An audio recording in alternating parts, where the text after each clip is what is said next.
Okay mga kapatid, mga kaibigan, isa sa ating mga kapatid sa Panginoon ay pumanaw na. Parang kababata ko tong kapatid nung doon pa ako sa Virginia Beach. Madalas siyang kumakanta sa church, aking mga Bible study, at nagre-read siya ng scriptures, nag-deacon siya sa serve ng Lord's Supper. At hanggang pumating ako dito sa Seattle ay may communication pa rin kami through Facebook. Isa sa last na message niya, lagi siya nagpapadala ng Bible verse sa akin. Isang pinakamagandang Bible verse na pinadala niya ay yung sa John 8:12 na tungkol sa ilaw na ang ating Panginoong Jesus. So, yung ilaw na yun ay walang iba kundi sa ating Panginoong Jesus, at ginawa din tayong ilaw.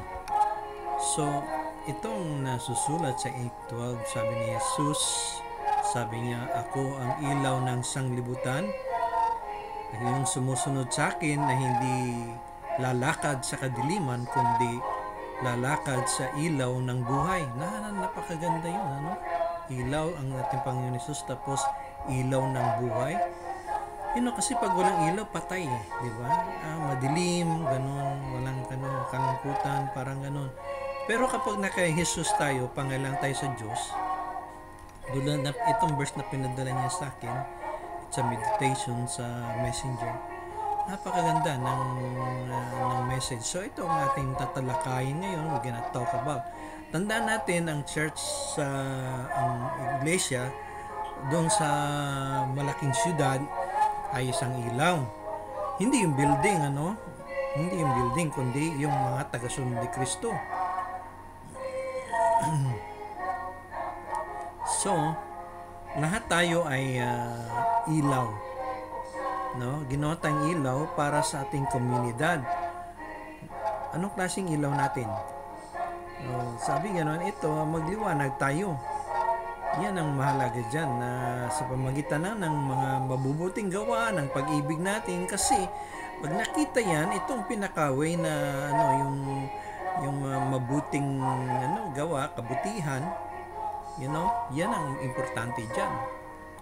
So sa pamamagitan ng pag-ibig sa kapwa, pag-ibig sa kasi pag tayo nag-iibigan, nakikita ng yan ang sanglibutan. Pag nagmamahalan, meron tayong mabuting gawa, yan ang ilaw na nakikita. Sabi nga sa 16, pag nakikita yan ay tayo, pag nakikita nila mabubuting gawa, mga pag-ibig, pag-aalagad, paglilingkod, ay pinupuri nilang Diyos. Ang dahilan kung bakit ayaw nilang tanggapin ng Diyos si Kristo, dahil nga sa masasamang ipinapakita ng ating kapwa Kristiyano. Kaya nga dalawa lang yan, ilaw at kadiliman. Ano ba tayo? Tandaan natin, ang buhay natin napakaikli lang. Sinong susunod? Nababalitaan natin mga kapatid na namamatay. Alam natin na pupunta sila sa kalangitan. Pero tayong mga naiwan, ay ipakita natin kung ano tayo. Sabi nga sa Biblia, ikaw ay ilaw ng mundo. Yan. Talagang baka naman ang nangyari, minsan puro usok, minsan nag-aapoy sa galit. Ano ba tayo, usok or ilaw? Kasi pag sobrang usok na nahihilo, nasusuka ang mga taong nakakakita, ito ba yung Kristiyano? Nakakasuka? Ganun yun eh. Ang galit natin, sobrang dahil grabe pag nagalit, parang kakatay ng tao eh. Hindi dapat gano'n mga kapatid, kasi ilaw tayo eh. Dapat ipakita natin ang ilaw. Yan na makita ng ating ang tanong dyan, ilaw ka ba? Usok? O apoy na nag-aalab sa galit? Huwag naman mga kapatid, kawawa naman ang tatamaan nun. So ano tayo ngayon? Ilaw ba tayo?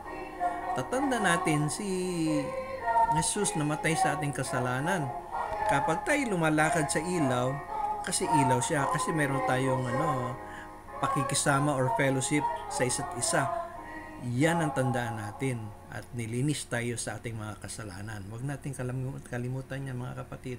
Mahal tayo ng Diyos. Kailangan maging ilaw tayo, hindi usok, hindi apoy.